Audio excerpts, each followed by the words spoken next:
Thank you so much for joining us today on the 1 Year Bible Journey. I'm your host, Anthony Wade, and this episode is for January 23rd. Today is day 23 on our journey, and we're going to be reading Exodus chapters 17, 18, and 19.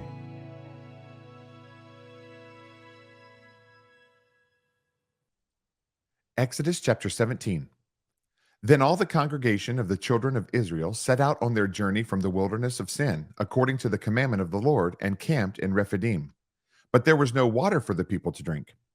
Therefore the people contended with Moses and said, "Give us water that we may drink." And Moses said to them, "Why do you contend with me? Why do you tempt the Lord?" And the people thirsted there for water. And the people complained against Moses and said, "Why is it you have brought us up out of Egypt to kill us and our children and our livestock with thirst?" So Moses cried out to the Lord, saying, "What shall I do with this people? They are almost ready to stone me." And the Lord said to Moses, "Go on before the people and take with you some of the elders of Israel. Also take in your hand your rod with which you struck the river, and go. Behold, I will stand before you there on the rock in Horeb, and you shall strike the rock, and water will come out of it, that the people may drink." And Moses did so in the sight of the elders of Israel.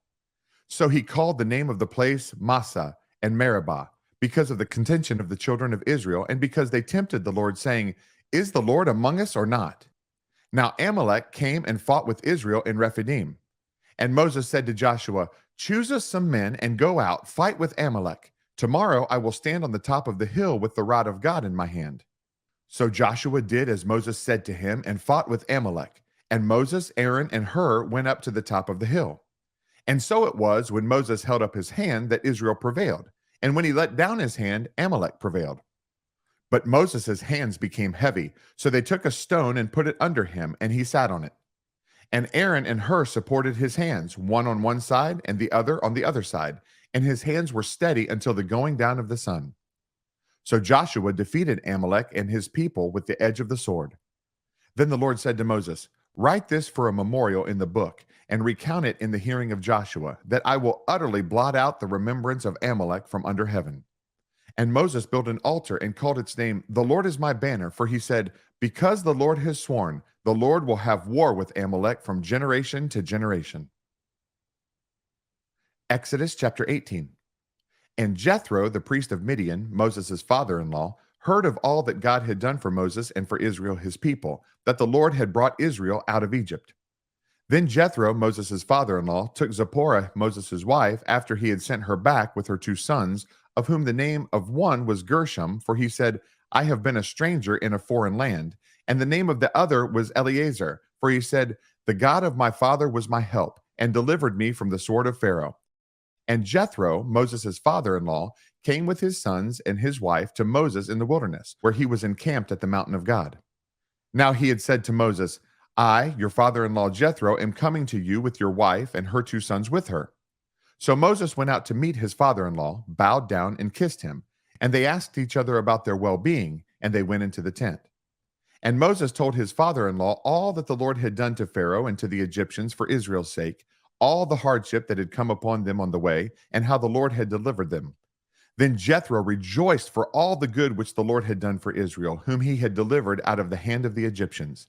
And Jethro said, "Blessed be the Lord, who has delivered you out of the hand of the Egyptians, and out of the hand of Pharaoh, and who has delivered the people from under the hand of the Egyptians. Now I know that the Lord is greater than all the gods, for in the very thing in which they behaved proudly, he was above them." Then Jethro, Moses' father-in-law, took a burnt offering and other sacrifices to offer to God. And Aaron came with all the elders of Israel to eat bread with Moses' father-in-law before God. And so it was on the next day that Moses sat to judge the people, and the people stood before Moses from morning until evening. So when Moses' father-in-law saw all that he did for the people, he said, "What is this thing that you are doing for the people? Why do you alone sit, and all the people stand before you from morning until evening?" And Moses said to his father-in-law, "Because the people come to me to inquire of God. When they have a difficulty, they come to me, and I judge between one and another, and I make known the statutes of God and his laws." So Moses' father-in-law said to him, "The thing that you do is not good. Both you and these people who are with you will surely wear yourselves out, for this thing is too much for you, and you are not able to perform it by yourself." Listen now to my voice. I will give you counsel, and God will be with you. Stand before God for the people, so that you may bring the difficulties to God. And you shall teach them the statutes and the laws, and show them the way in which they must walk and the work they must do.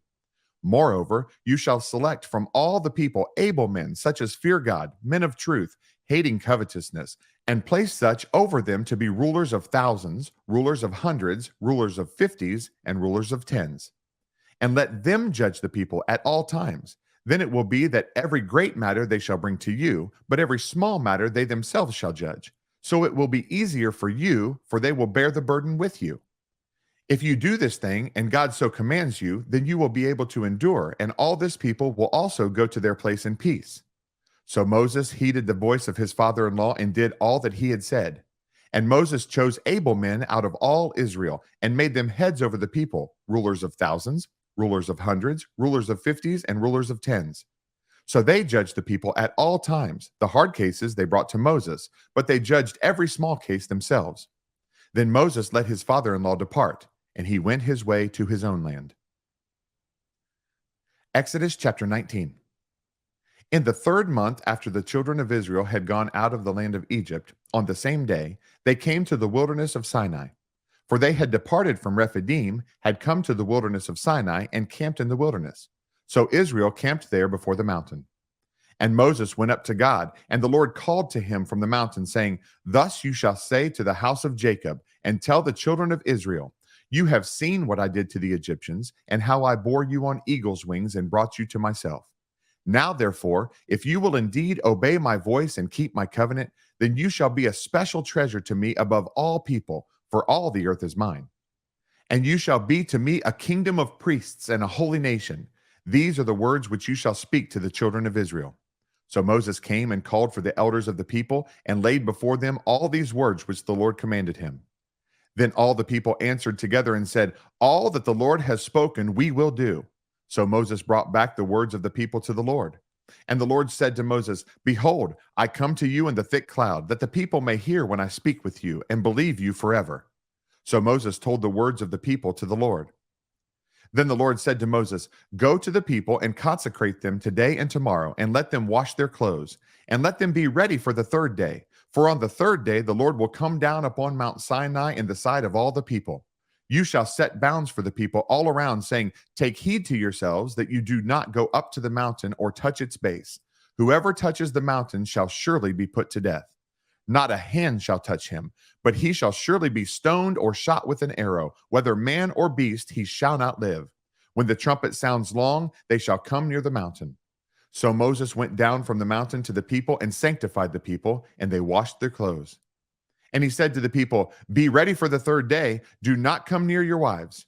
Then it came to pass on the 3rd day in the morning that there were thunderings and lightnings and a thick cloud on the mountain. And the sound of the trumpet was very loud, so that all the people who were in the camp trembled. And Moses brought the people out of the camp to meet with God, and they stood at the foot of the mountain. Now Mount Sinai was completely in smoke, for the Lord descended upon it in fire. Its smoke ascended like the smoke of a furnace, and the whole mountain quaked greatly. And when the blast of the trumpet sounded long and became louder and louder, Moses spoke, and God answered him by voice. Then the Lord came down upon Mount Sinai on the top of the mountain, and the Lord called Moses to the top of the mountain, and Moses went up. And the Lord said to Moses, Go down and warn the people, lest they break through to gaze at the Lord, and many of them perish. Also, let the priests who come near the Lord consecrate themselves, lest the Lord break out against them. But Moses said to the Lord, The people cannot come up to Mount Sinai, for you warned us, saying, Set bounds around the mountain and consecrate it. Then the Lord said to him, Away, get down and then come up, you and Aaron with you. But do not let the priests and the people break through to come up to the Lord, lest he break out against them. So Moses went down to the people and spoke to them. Thanks again for joining us on this amazing journey through the Bible. For additional resources to help you grow in your walk of faith, please visit our website at anthonywade.org. Have a blessed day, and remember that Jesus is Lord and you are complete in Him.